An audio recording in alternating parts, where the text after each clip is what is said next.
could have my Gucci on. I could wear my Louis Vuitton. Oh my God! Tapi bohong. Aku hanya memikirkan satu peraturan penting. Kenapa kau lakukan hari ini kalau kau bisa melakukannya besok? Few moments later.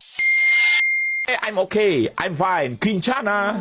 Kincana. Teng, neng, neng, neng, neng. Ku menahan rasa sakit. Rasa sakit.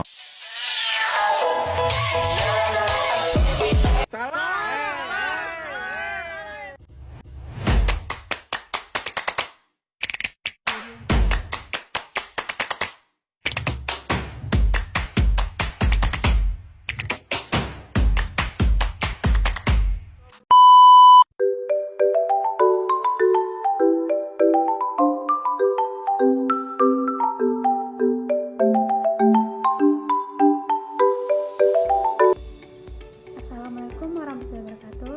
Halo teman-teman, perkenalkan nama saya Yusin Nurhaliza Putri dengan NIM 208230042.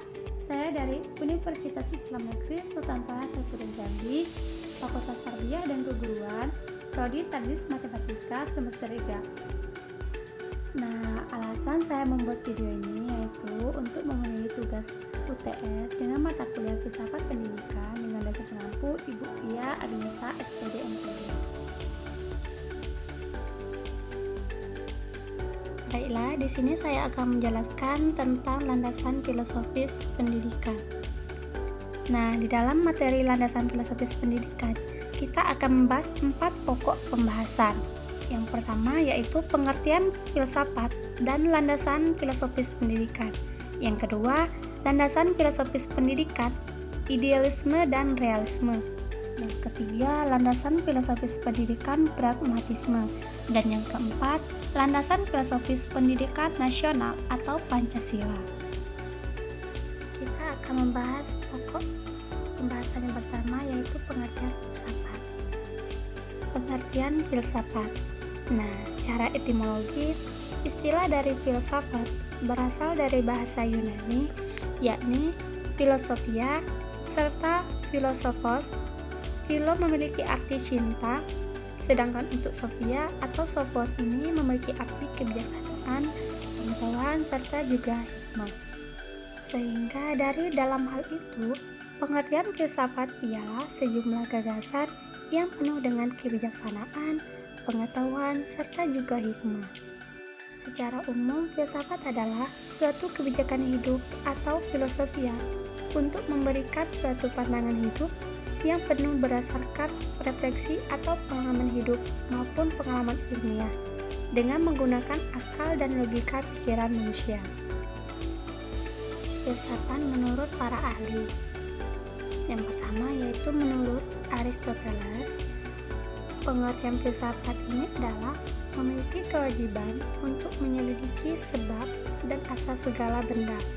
Dengan demikian, filsafat bersifat sebagai ilmu umum.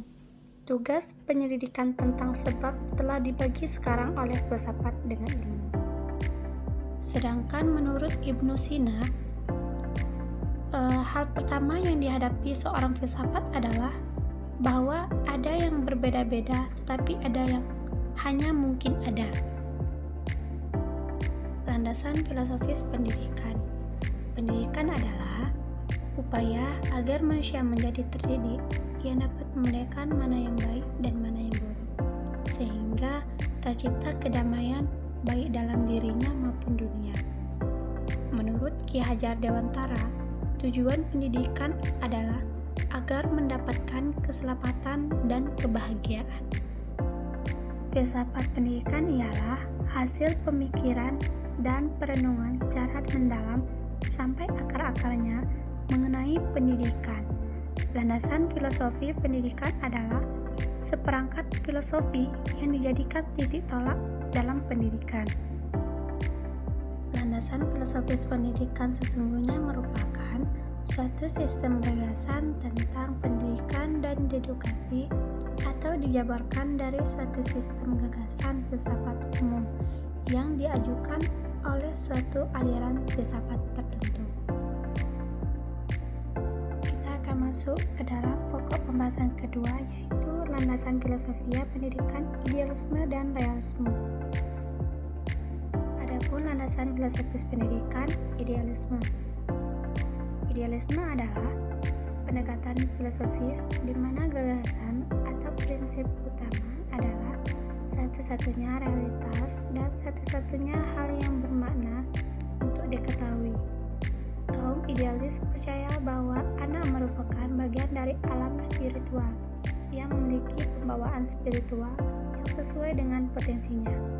Pendidikan yang idealisme memandang anak sebagai tujuan bukan alat. Implikasi filsafat pendidikan idealisme. Yang pertama yaitu tujuan pendidikan. Tujuan pendidikan adalah untuk membantu perkembangan pikiran dan diri pribadi siswa. Yang kedua, kurikulum pendidikan. Demi mencapai tujuan pendidikan yang di atas, kurikulum pendidikan idealisme bersifat pendidikan liberal dan pendidikan vokasional atau praktis. Yang ketiga yaitu metode pendidikan. Struktur dan atmosfer kelas hendaknya memberikan kesempatan kepada siswa untuk berpikir dan untuk menggunakan kriteria penilaian moral dan situasi-situasi konkret dalam konteks pelajaran.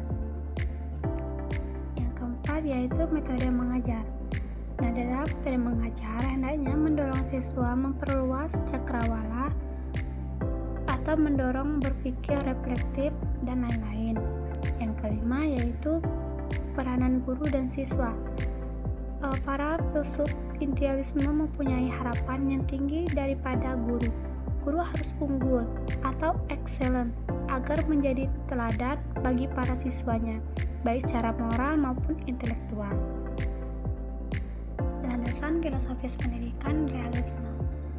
Filosofis realisme merupakan pengetahuan manusia itu dalam gambaran yang baik dan yang tepat dari kebenaran. Menurut aliran realisme, murid adalah yang mengalami inferiorisasi berlebih karena ia dipandang tak memiliki pengetahuan apapun kecuali hal-hal yang diberikan oleh pendidikan itu sendiri. Implikasi filsafat pendidikan realisme. Yang pertama yaitu tujuan pendidikan. Pendidikan pada dasarnya bertujuan agar para siswa dapat bertahan hidup di dunia yang bersifat alamiah, memperoleh keamanan dan hidup bahagia. Yang kedua yaitu kurikulum pendidikan. Kurikulum sebaiknya meliputi yang pertama yaitu sains atau IPA dan matematika. Yang kedua, ilmu-ilmu kemanusiaan dan ilmu-ilmu sosial, serta yang ketiga yaitu nilai-nilai. Yang ketiga yaitu metode pendidikan. Nah, di dalam metode pendidikan, pembiasaan merupakan metode utama yang diterima oleh para filsuf realisme. Metode mengajar yang disarankan para filsuf realisme bersifat otoriter. Yang keempat, guru dan siswa. Nah, guru harus berperan sebagai penguasa pengetahuan, menguasai keterampilan teknik-teknik mengajar dengan kewenangan membentuk prestasi siswa. Adapun siswa berperan untuk menguasai pengetahuan yang diandalkan. Siswa harus taat pada aturan dan berdisiplin. Selanjutnya yaitu tentang landasan filosofis pendidikan realisme. Pengertiannya yaitu suatu aliran yang mengajarkan bahwa yang benar adalah apa yang membuktikan dirinya sebagai benar dengan perantara mengakibatkannya yang bermanfaat secara praktis.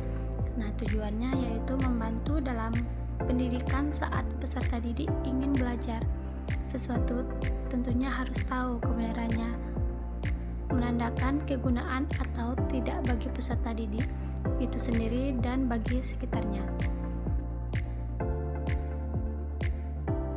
Nah, selanjutnya kita akan memasuki yaitu implikasi filsafat pendidikan pragmatisme. Yang pertama, tujuan pendidikan. Nah, di dalam tujuan pendidikan ini yaitu memberikan pengalaman untuk penemuan-penemuan hal baru, baik dalam hidup sebagai pribadi maupun sebagai warga masyarakat. Yang kedua yaitu kedudukan siswa. Siswa dipandang sebagai organisme yang memiliki kemampuan yang kompleks untuk berkembang. Yang ketiga yaitu peran guru.